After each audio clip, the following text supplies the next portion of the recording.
ชาชีพชัดๆเนาะมึงนี่โกหกเนาะจะได้เงินนำเขาลูกกูกับพ่อแม่เมียกูก็ยังบ่ใช่กูสาบอกว่าใจเย็นๆติดต่อนั่นให้อยู่โอ้โหแสบขนาดเลยวะเดี๋ยวมึงสิโด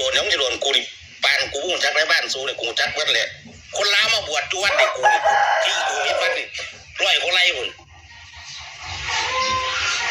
กูจักเบิดเลยบ้านมึงน่ะแสบขนาดเลยว่ะมิจฉาชีพชัดๆจักได้เงินน้ำเขาเนี่ยโอ้โหยังก็เป็นเมียเขานี่ยังกับลูกเขานี่เขาบอกเขาติดต่อร้านให้บ่ได้ติดต่อร้านให้บ่ได้กันตอนนี้เขาไปยุ่งอะไรบ่ได้เขาลากลับบ้านอาทิตย์นึงนี่เขาบอกว่าสิโอนอายุไว้เกินวันเสาร์โอ้โหเสียบคักๆมึงนี่เนาะพักเสียงที่ตามต่อเลยทุกคนต่อเนื่องลูกมึงป่วยเนี่ยจริงมึงก็บอกเอาน้ำผัวเก่ามึงกันเอาเงินน้ำผัวเก่ามึงมาดูแลฮะถ้ามึงแน่จริงโอ้โหสันดานคักๆเลยว่ะกูสาใจดีใจเย็นแล้วนะนี่สำหรับเงินทำนี่กูไม่ได้เสียดายหรอกแต่กูให้พ่อกูไปสร้างพระพุทธรูปอยู่แล้วเป็น2-3 แสนบุญทำภาษาของสำนีทำอะไรพวกมึงไม่คิด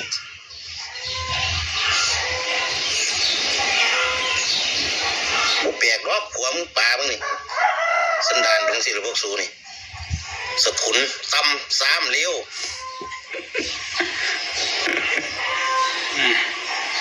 เสียงที่สี่อยากได้ของคนอื่นแบบบ่อยากลงทุนกูจะเลื่อนหรอพวกมึงน่ะอยู่ซ้ำนี่แหละสมองหมาครับจักแดกขี้หรือแดกเขาแต่ละมือนี่โดยสบายดีมาหาสาวโมเมอีกคือเก่ามันนี่เนาะเป็นยังไง วันนี้ก็มาแบบตามคำขอของ FC แน่FC ก็ขอเฟซขอไลน์ไปไล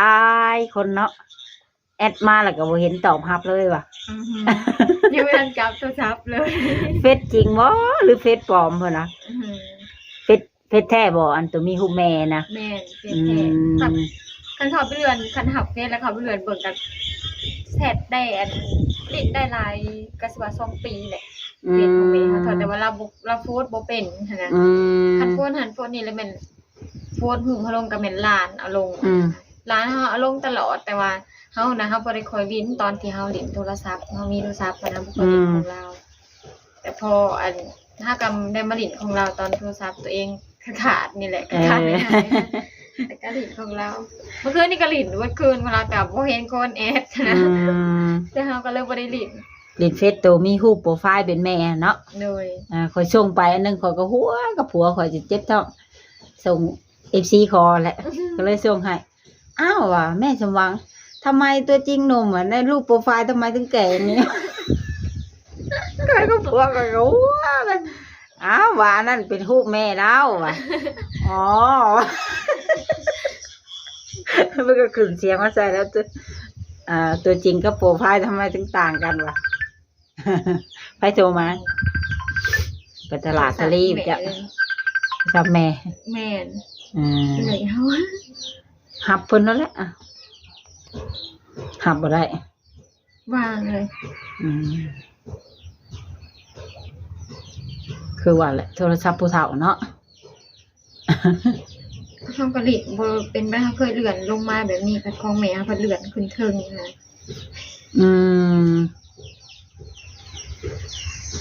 ฉันบอกของข่อยก็เลื่อนขึ้นเทิงคือกันได้เห็นบ่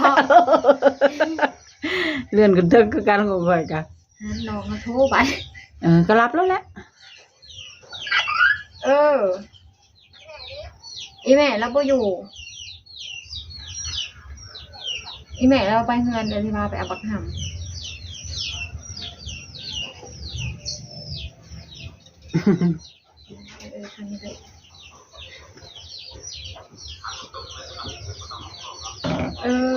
เราเสร็จเราพอเสร็จก็ให้ไอเฮ็ดดีเนาะเราเสร็จมาหา YouTube ต่างลาวเลยว่ะ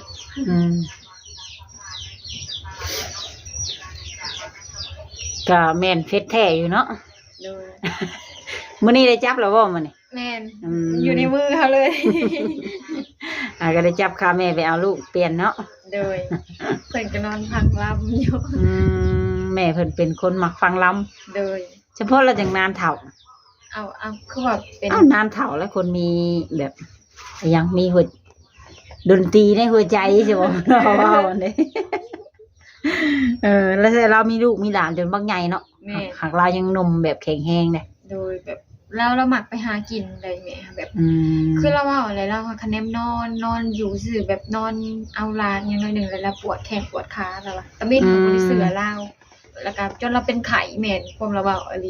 ถ้าเราบริออกท้องแห้งแล้วไข่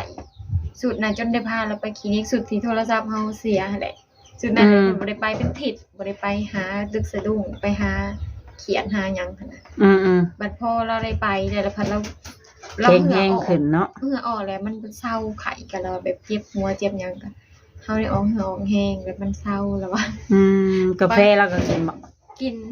เมื่อพอเฮาจนว่าเรากันสั้นกับกันเป็นนั่นแล้วหมวดขายยาก็สิบ่ได้ขายแน่นอน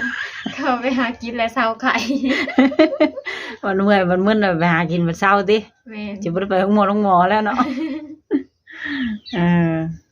เป็นจังได๋หลังจากลงคลิปไปก็เขาไปเบิ่งอยู่บ่คอมเมนต์กัน บ่ได้เขาเบิ่งแล้วเขาเบิ่งแต่คลิปอันตอนแบบตอนที่ว่าเว้าตอนแรกแล้วก็แม่นบ่ได้เขาเบิ่งยาวนะเพราะว่ามันยาวเฮาบ่ได้เขาเบิ่งคลิปเต็มบ่เคยเขาเบิ่งจบดอกแล้วก็บ่ได้เขาเบิ่งกับเห็นดำน้อยอันคอมเมนต์ที่ว่าจักฮอดใส่แหละประมาณ 2-3 อันนี่แหละแล้วก็บ่ได้เขาเบิ่งอีกเลยเพราะว่าหลังจากนั้นแล้วก็เอาลูก ก็ที่มามื้อนี้ก็คือเห็นคลิปหนึงเนาะที่เพิ่นลงในช่อง YouTube มันนะบ่ฮู้ว่าสิเป็นคนเดียวกับมันผู้บ่าวเจ้าหรือบ่ก็บ่ฮู้เนาะ เลย ก็เลยมาให้เจ้าฟังแหละเจ้าได้ฟังแล้วบ่ เลยก็ได้ฟังแล้วก็บ่ได้คิดว่าเราสิแบบไปเอาลงเป็นคลิปอันนั้นนะได้ฟังอย่างว่าเราเสร็จมาเองนี่แหละคลิปที่เราลงก็เป็นเสียงที่เราเสร็จมาเอง อ๋อเราแชทมาหาเจ้าก็แบบนั้น แม่นเป็นเสียงที่เราเสร็จมาเขาเลยอันนั้นตัวเราไปเอาลง บ่แม่นเราเริ่มโวยวายเจ้าตั้งแต่เมื่อคืนบ่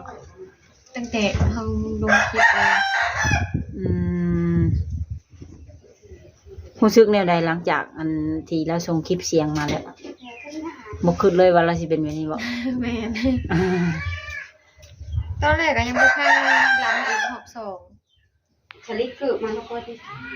แม่เพิ่นอยากได้ก็โอเคเนาะเดี๋ยวเฮาสิมาเปิดคลิปเสียงให้ฟังพร้อมๆกันเลยเนาะ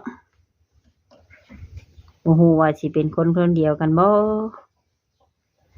นี่ครับนี่แหละคันนี้แหละอาจจะใกล้ๆหน่อยจังหน่อยเนาะได้ให้ฟังเสียงทุกคนเสียงแรกที่เพิ่นส่งมานี่ทางว่าสาระน้อยนี่ก็บ่ได้ฮู้หยังเลยทุกคนเนาะบ่ได้มีการลบแล้วก็บ่ได้มีการตัดต่อหยังเลยทุกคนเด้อให้ฟังเสียงแรก กูรู้จักบ่ว่ากูนี่คนเราข้ามหมดพี่น้องกูอยู่แล้วคือ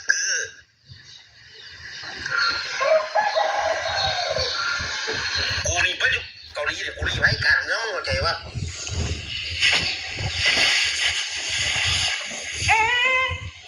โอ้โห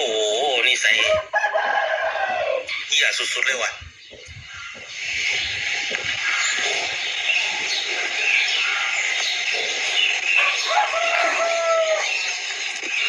วันนี้เสียงที่สอง มิจฉาชีพชัดๆเนาะมึงนี่โกหกเนาะจะได้เงินนำเขาลูกกูกับบ่แม่นเมียกูก็ยังบ่ใช่กูอุตส่าห์บอกว่าใจเย็นๆกูติดต่อนั่นให้อยู่โอ้โหแสบขนาดเลยวะเดี๋ยวมึงสิโดน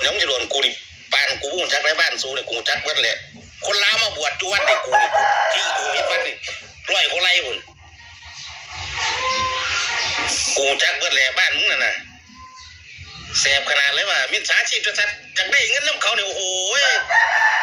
ยังก็เป็นเมียเขานี่ยังกับลูกเขานี่เขาบอกเขาติดต่อร้านให้บ่ได้กันตอนนี้เขาไปยุ่งเรื่องไหนบ่ได้เขาลากลับบ้านอาทิตย์นึงนี่เขาบอกว่าสิโอนให้อยู่ไว้เกินวันเสาร์ อ้โหเสียบคักๆมึงนี่เนาะ ฟังเสียงที่3ต่อเลยทุกคนต่อเนื่อง ลูกมึงป่วยแน่จริงมึงก็บ่เอาน้ำผัวเก่ามึงหั่นเอาเงินน้ำผัวเก่ามึงมาดูแลฮะถ้ามึงแน่จริงโอ้โหสันดานคักๆเลยว่ะกูอุตส่าห์ใจดีใจเย็นแล้วนะนี่สำหรับเงินสำนีกูบ่ได้เสียดายหรอกแต่กูให้พ่อกูไปสร้างพระพุทธรูปอยู่แล้วเป็น2-3 แสนหุ่นทำภาษาของสำนีเอ้ยทำอะไรพวกมึงไม่คิด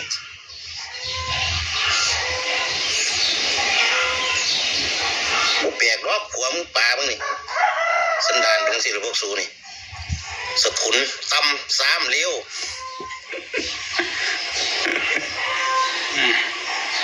เสียงที่ อยากได้ของคนอื่นแบบบ่อยากลงทุนกูจะเลื่อนหรอกพวกมึงน่ะอยู่ซ้ำนี่แหละสมองหมาครับจักแดกขี้หรือแดกเขาแต่ละมือนี่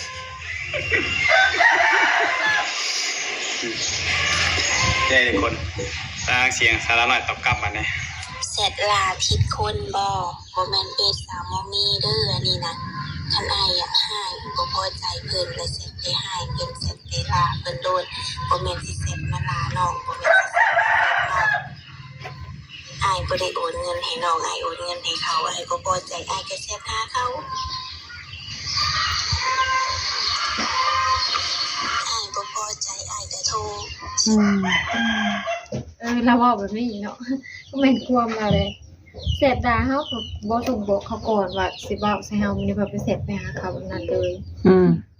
เขาก็เว้าแบบนั้นก็ถือของเขาอยู่ แม่น แต่ นะ เสร็จด่าผิดคนบอกกันแล้วอะไร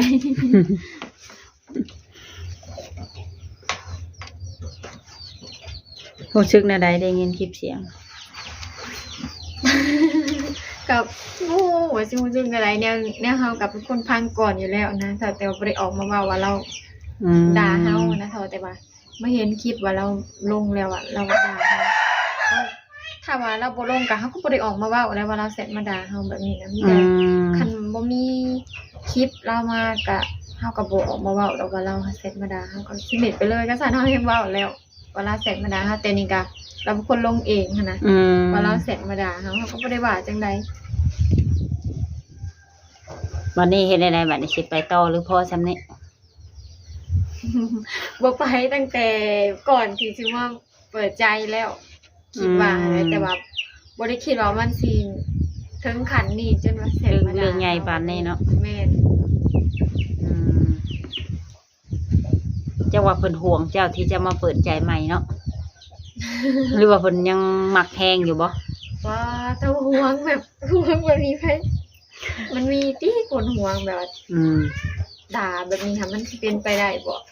คนห่วงกันมันบ่แม่นว่าด่าแล้วที่มันต้องห้ายหรือเครียดกันธรรมดาที่บ่ งอนกันเนาะ แม่นเรื่องการต้องด่าโคตรกันขนาดนี้ติ อันนี้มันไม่ใช่แล้วติว่า โดย ตอนที่จบกันเนี่ยที่ว่าจบกันด้วยดีบ่ตอนหย่ากัน โดยดีเรื่องใดๆแบบ เพิ่นเงียบไปบ่ เฮาแม่น เพิ่นบ่เป็นคนเงียบไปนะ แม่นแล้วเงียบใส่เฮาแต่ว่าแล้วมาส่งเพลงให้เฮาคือเว้าอะไรแล้วส่งเพลงเฮาพังแต่เฮาบ่ได้เข้าพังแล้วก็บ่ได้เข้าไปตอบเราบ่ได้มีหยังเฮาตอบไปเลยแต่ว่าพอมาเห็นว่าเฮาเปิดใจนี่แหละมั้งเฮาก็บ่ได้คิดว่าเราสิเสร็จมาได้ตอนเฮาเปิดใจเฮาก็ตอนไปพังเสียงเฮาคิดว่าเรามาเว้าใส่เฮาว่าเปิดคือไปเปิดใจแล้วเนาะคือสิคิดว่าประมาณนี้แล้วเว้าใส่เฮาหั่นน่ะแต่ว่ามันผัดบ่แม่นเลยมันด่าเป็นสุดเลยนะพอไปพังผัดบ่แม่นว่าเราเว้าแบบนั้นนะ โดนเติบบ่หลังจากที่เงียบกัน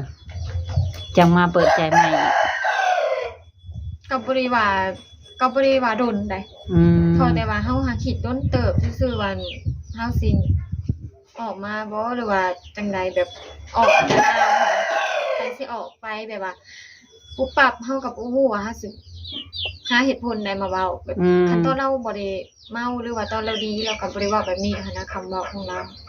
มันพอเราเมาพุ่นเราเว้าบ่ฮู้เรื่องแต่ก็บ่ถึงขั้นต้องว่าด่าเฮามึงกูแบบนี้ดอก ตั้งแต่คบกันมาน่ะก็มีบ่ด่าแบบนี้ผ่านมา บ่มีแนวบ่มีเฮาก็เว้าตรงๆคือบ่มีเนาะว่าเราบ่ได้เป็นแนวนี้แต่เก่าหั้นแล้วก็บ่ได้เป็นแต่หาก็มาเว้ามึงกูก็คือตอนนี้แหละ ทางเจ้าก็บ่ได้โต้ตอบเพิ่นบ่เพิ่นเสร็จอิหยังส่งคลิปเสียงมาให้เจ้าแบบนี้เลยก็ เฮาก็บ่ได้เสร็จด่าแล้วคืนแต่ว่าเฮามีแต่อยากถามว่าเราคือว่าใส่เฮาแต่เฮาโทรไปเราบ่รับเฮาโทรไป2สายเฮาก็เลยว่าถ้าเราว่างหรือว่าเรายัง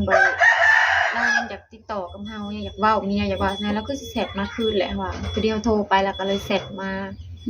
เสร็จมาเว้าเติมอีกแบบก็สิว่ามาด่าหั่นแหละคำว่าแบบบ่ม่วนหั่นแน่หั่นแหละ อึ้งเลยฟังเนาะ แม่น สอนให้พ่อแม่ฟังอยู่บ่ บ่ เป็นหยังคือบ่สอน ย่านเราแบบว่าย่านเราอันเดือใจแบบแม่เฮานะแล้วเพิ่นบ่เคยด่าเฮาขนาดนี้คันว่า ยันเพิ่นสติแตก แม่นย่านเราอยากให้ ยันเพิ่นอื่น เฮา แท เอง น เฮาก็ยังว่าเฮาผู้พังเฮายังว่ารับบ่ได้เติบหนึ่งแหละแบบคำเว้าบ่นี้เพิ่นยังสิไปให้แม่เฮาผู้แม่พังถ้าลูกอยากให้เราฟังมีแต่ให้ฮู้กับมีแต่เอื้อยเฮาฮู้จักแต่เอื้อยเฮาฮู้ว่าเราใส่ด่าแต่บ่ได้ฟังเสียงแบบนี้ซื่อ โอ้ ๆแต่เฮาออกคลิปแบบนี้เขาคือสิเขาคนก็คือสิได้ฟังแล้วแหละเขาเอ้ยน้องเฮาค่ะ มีแต่จะสอนให้ฟังว่ามีคนเสร็จมาด่าสิซื้อบ่ได้ให้เพิ่นฟังคลิป แม่น ถือว่าเจ้าก็ยังอดออมน้ำใจของเราอยู่เนาะ โดย แต่เจ้าก็คิดบ่ถึงว่าเราสิไปออกคลิปเนาะ แม่นถามคือไอ้เคยเฮาเราเบิ่งตลอดอันนี้เราคือสิบ่ทันเห็นคันเราเห็นแต่ว่าเราสิบอกหั่นแหละบ่จักมีคนลงคลิปด่าเฮาวันนี้เราบ่ได้ติดตามดนเราบ่จักเราจึงบ่ได้เบิ่ง ยายเพิ่นยังคาเฮ็ดงาน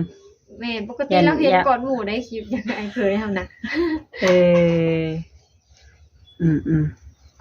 อะไรตอนเจ้าเว้าเฮาว่ายังงง เฮาบ่ได้ฮู้ซับเวลาลงคลิปเว้าจังไส เพิ่นบ่ได้ชวนเจ้าไปต่อบ่หรือว่าแนวใดเพิ่นง้อเจ้าอยู่บ่หลังจากนี้นี่หลังจากเพิ่นลงคลิปไปแล้วนี่เพิ่นมีโทรมาง้ออยู่บ่ ก็บ่ได้บ่ได้โทรมาง้อแต่ว่า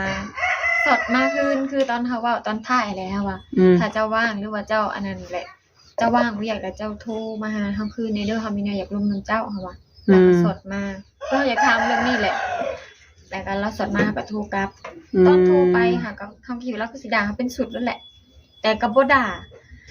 เว้าจบดีปกติเลยบ่ได้คือกับตอนเราเสร็จมาด่าเฮาเลยแล้วก็ชวนสิว่าแล้วก็ชวนไปต่ออย่างนี้แหละเราสิอยากไปต่อบ่หรือพอนี่โอเคนี่อย่างนี้แหละเราบอกกับมัน เป็นคนละคนเลย แม่นกับคิดแปลกอยู่ตัวเราว่านั่นน่ะเขาว่าเฮาบ่ดีเฮาเป็นคนบ่ดีเฮาอันนี้เราคือยังชวนเฮาไปต่อก็คิดเฮาก็บ่ได้เว้ากับเราดอกแต่เฮาคิดในใจเฮาว่าเราก็ยังอยากชวนไปต่อเนาะว่าเราด่าเฮาขนาดนี้เลยนะมันสิคือเก่าซะบ่คันว่าเฮาพยายามลืมก็ แล้วแม่นแท้บ่บัดนี้ที่เพิ่นว่าเจ้านี่เป็นมิจฉาชีพแล้วก็ต้มตุนเงินเพิ่นอยากได้เงินจากเพิ่นไปอ้างโน่นอ้างนี่ว่าลูกบ่สบายประมาณนี้ เขาก็ยังถามละคืนถามบอกว่าเขาถามจะก่อนคำแรกเขาบอกกับเจ้าตอนไหนบอกว่าลูกเขาบ่สบายค่ะว่าตอนลูกเขาบ่สบายนะคือก่อนหน้านี้ค่ะว่าเรื่องที่ว่าเขาพิษกันตัวนี้นะบ่แม่นเกี่ยวกับเรื่องลูกเขาบ่สบายเลยได้ค่ะว่าเขาว่าเรื่องนมลูกเฮาเองค่ะว่าตัวเรื่องลูกเขาบ่สบายเขาบ่ได้โทรหาเจ้าจักบาทเลยได้ค่ะว่าเจ้าลูกซับนำแม่เขาคือเจ้าหู้นำปากแม่เฮาว่าลูกเขาบ่สบายอันนี้ค่ะแล้วเจ้าเป็นคนเสนอมาว่าเป็นยังคือบ่บอกเจ้านี่หยังกันแล้วเจ้าเว้านำแม่เฮาว่าแม่เฮาว่าเจ้าโทรหาเฮาเป็นยังเฮาคือบ่รับและแม่เฮาตอบจะว่าเฮาพาลูกเฮาไปหาหมอลูกเฮาบ่สบายค่ะว่าก็ได้ลงนำลาวอันนี้เจ้าคือว่าเฮาได้จี้เอาเงินนำเจ้าค่ะเฮาได้จี้ได้ขอเงินนำเจ้าบ่เฮาถามบ่เราก็ว่าสิแหละทั้งที่ฮอดบ่ได้บอกเพิ่นซ้ำติ แม่นเฮาบ่ได้บอกเฮาตรงๆแล้วว่าเฮาบ่ได้บอกอันนี้จนเราโทรมาแล้วจะฮู้ว่าลูกเฮาบ่สบายแต่แล้วก็มาเอารวมกันว่าเฮานี่จะอยากได้เงินนำลาวคือเรื่องก่อนหน้านี้ที่โอนเงินมาให้เฮาก็เฮาบ่ได้ขอนำลาวแล้วก็บ่ได้ว่าง่ายๆคือบ่ได้ต้องการแบบว่าให้เรามาสอนเลยนะแต่เราเข้ามาหาเฮาแหละเราเมาคือเฮาเมาแหละเราเมาแล้วเราโทรหาเฮาแล้วเฮาบ่รับเราก็เลยโทรหาทาง YouTube ช่องหนึ่งเพิ่นมานำเฮาฮอดเฮือนว่าติดต่อหาเฮาบ่ได้ว่าสิได้เพิ่นอ้ายเพิ่นได้โอนเงินให้เจ้าไปส่งโทรศัพท์เจ้าแล้วว่าYouTube ส่งแล้วเรามาหาหั่นน่ะ แล้วก็มาแต่8 โมงเฮาว่าเฮายอมหับเด้อว่าเฮาน่ะตั้งใจบ่หับทรายอ้ายเพิ่นย้อนอ้ายเพิ่นเมาว่าบ่รู้เรื่องเฮาว่าแต่เฮาเลยบ่อยากหับทรายแล้วเฮาก็ว่า เจ้าก็บอกไปเลย แม่นอันนี้ก็เราคือยังมาว่าเฮานี่ไปขอเงินนำเราในทางที่เราฮู้อยู่ว่าเฮาว่าเฮาบ่เอาแล้วเงินก่อนหน้านี้ที่ว่าทาง YouTube สิมาเฮาก็บอกกับเราข้างในแล้วว่าเฮาบ่เอาต้องโอนมาเด้อเราบ่เอาแล้วเฮาว่าแต่เราก็ยังบืน ให้เปิด YouTube มาหาเฮาบ่ได้ติเพิ่นดอกที่ว่าเพิ่นทาง YouTube เพิ่นมาเนาะเพิ่นก็เฮ็ดเนาะเนี่ย FC แบบขอหั่นน่ะ แม่นเอ็ดมาตามคำขอของ แม่น FC มาตามคำขอของ FC คือว่าแหละแต่ว่าเพิ่นมันบ่ฮู้จักซะว่าเฮาเป็นอีหยังกันเฮาจึงบ่อยากรับสายเพิ่นนั่นน่ะ ว่าเฮาดีกันบ่หรือทะเลาะกัน แม่นเฮาก็ได้เว้านำเพิ่นตอนนั้นแหละจังได้ยอมรับลมนำเพิ่นต่อตอนแรกก็ว่าสิบ่คุยกันเลยตั้งแต่ตอนนั้น ฝากเงินให้ตลอดเนาะให้อดรอฮอดวันเสาร์ก็บ่อดบ่ได้ประมาณนี้ บ่ได้ก็บ่ได้ตลอดมีส่วนหลายหาก็สิเรื่องที่ว่าเราซอยตอนนั้นน่ะเฮาจื้อเบิดตอนที่ว่าเพิ่นหา YouTube มาหาเฮาแหละตอนนั้นแหละตอนที่เฮาลงคลิปว่าโทรศัพท์เฮาเพเด้ แล้วเราแบบขอยยังหายจากไปแปลงให้มันแล้วเราก็สินะเฮาว่าเฮาบ่ตอนแรกเฮาก็บ่อยากแปลงดอกย้อนว่าเฮาว่าคือเฮาเว้าแล้วซื้อมือสองหรือว่ามันก็เป็นออนแอดแบบนี้แหละ แล้วก็คือตอนนั้นเราเว้าหัวได้แล้วว่าคนก็เป็นแนวนี้แหละเนาะว่าโทรศัพท์ก็ยังเป็นแล้วก็เว้าในนี้กับความปกติอยู่นะแต่พอเรามาออกคลิปเรามาเว้าว่าบ่ได้คือกันเลยกับตอนเราอยากซอยแล้วเว้าเฮานี่อยากได้นำเราคืออยากคล้ายๆคือเฮานี่เป็นตัวเอานำเราบ่ได้คิดเลยตอนเรามาสอนเฮาอะคือตอนเรามาสอนเองเราแล้วเฮาก็บ่ได้ไปติดต่อไปจี้เราในนั้นในนี้ค่ะเราก็บ่ได้คิดเลยนะว่า แบบนี้เนาะ เลย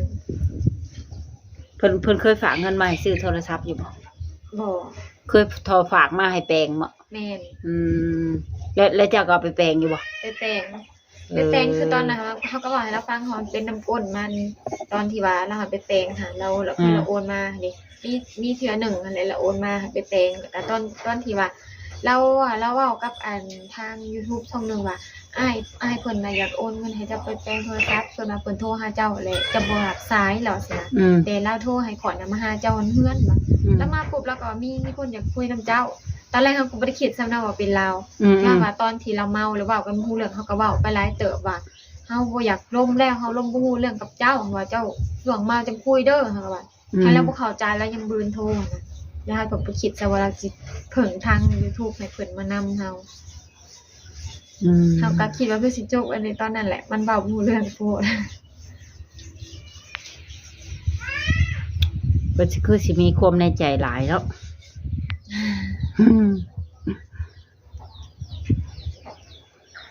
บ่จักแน่สิว่าเนาะว่าด่าหลายๆเนาะด่าฮอดจักสิว่าแล้ว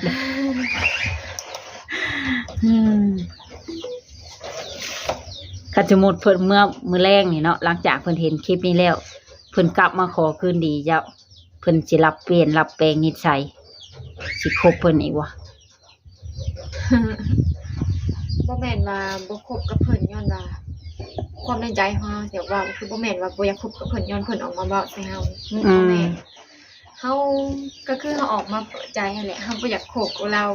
ย้อนหยังคือเฮาเว้าแต่แรกนั่นแหละบ่แม่นว่า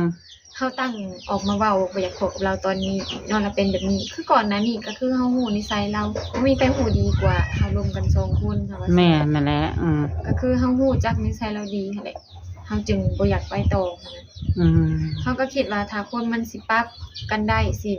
ไปกันได้ค่ะมันคือสิไปถึงขั้นเป็นแบบนี้แหละค่ะ อันนี้คือมันคุมกักเลยเนาะ แม่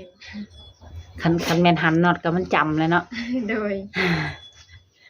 มีแต่ถอยลูกเดียวบัดนี้ คือ แล้วนิสัยเขาก็คิดอยู่แล้วว่าผลมันสิผลมันต้องบ่ดีอยู่แล้วนั่นแหละถ้าว่าเฮาสิถอยค่ะแต่หาเฮาอยู่ก็ยังสิกว่านี้ค่ะเฮาคิดอยู่ วันนี้เกิดแบบนี้แล้วออกมาเปิดใจกับสมมุติมีคนมาจีบอีกอะพร้อมที่จะจีบอีกบ่หรือว่าใดๆก็คุยเบิ่งก่อนบ่ แม่นก็คุยกันก่อนแต่ก็สิบ่ พาตัดสินใจบ่ แม่นบ่พาตัดสินใจคือแบบ ผ่านมา ไปอลีอโลขนาดนี้เลย คือกินนี่แม่นตัดสินใจไปลึกแล้วเนาะ แม่นจนได้เว่าโทรศัพท์กับแม่จะสั่นแหละสิเว่าแล้วก็แต่คุยผ่านมากับ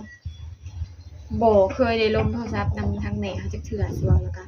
วันนี้ก็คือได้ยินเสียงแม่เขาได้ร่วมกันจนว่าเว้ากันจบดีแล้วได้กับแม่เขา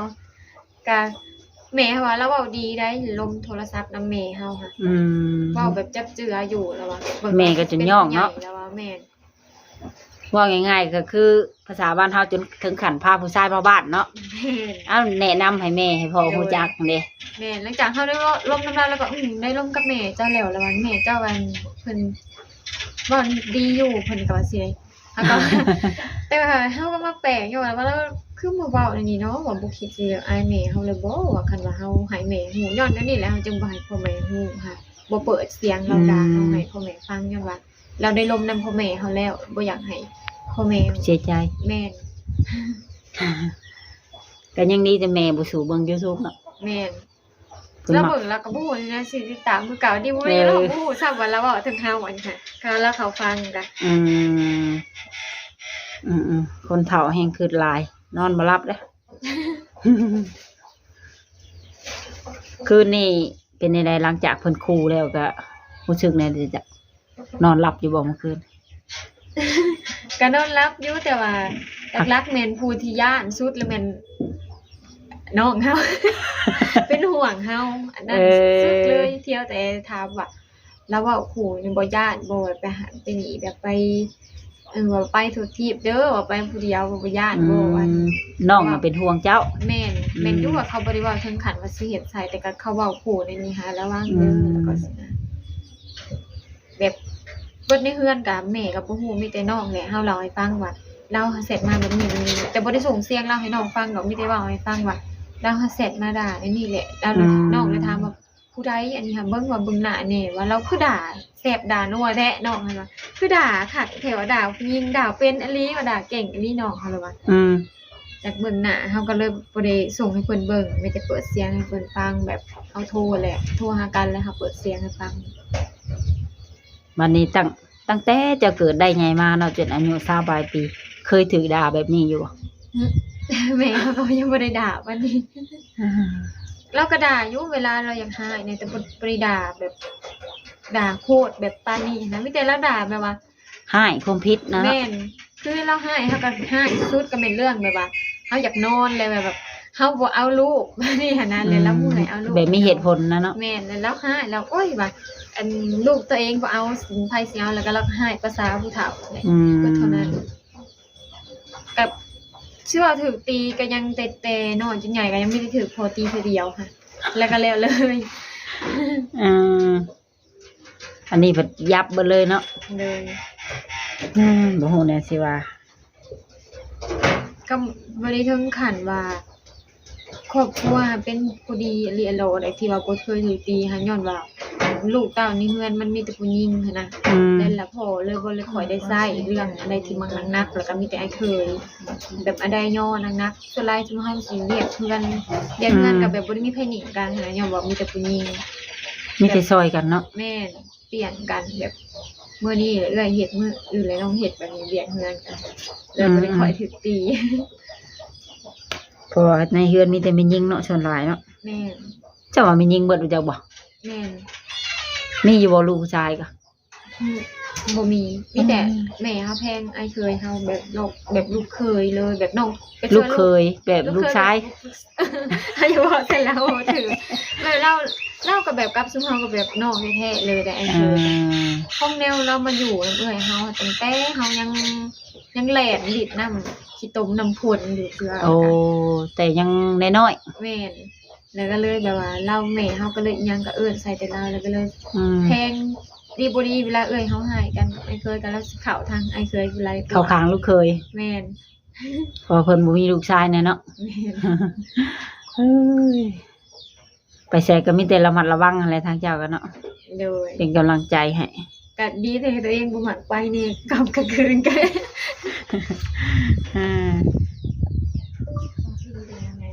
ก็โอเคเถอะเนาะตอนนี้ก็สิได้ขอตัวลากลับบ้านก่อนนะบ้าน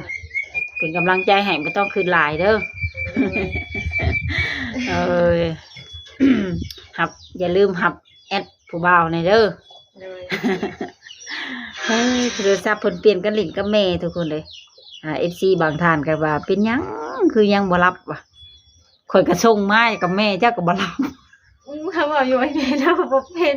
คือเขาหูบ่ดีแล้วเราก็คือสิบ่เล่นแล้วเบิ่งทรงโทรศัพท์ FC ก็สิว่าข่อยอันในนั้นในนี่แหละแท้ๆข่อยก็ส่งมาบอกอยู่นะสาวบ่แม่เอ้ยรับเฟซนี่เด้อจังซั่นจังซี่นะ ก็บ่มีสัญญาณตอบรับเป็นได้ว่าสาวบ่แม่นี่ว่าเจ้าให้ห้องให้ขี้มูกโป่งแล้วว่ามาก็สารเพียงแต่โอเคฉันเนาะทุกคนก็ไว้พอกันใหม่อีกมื้อหน้าเนาะโดยสบายดี มัน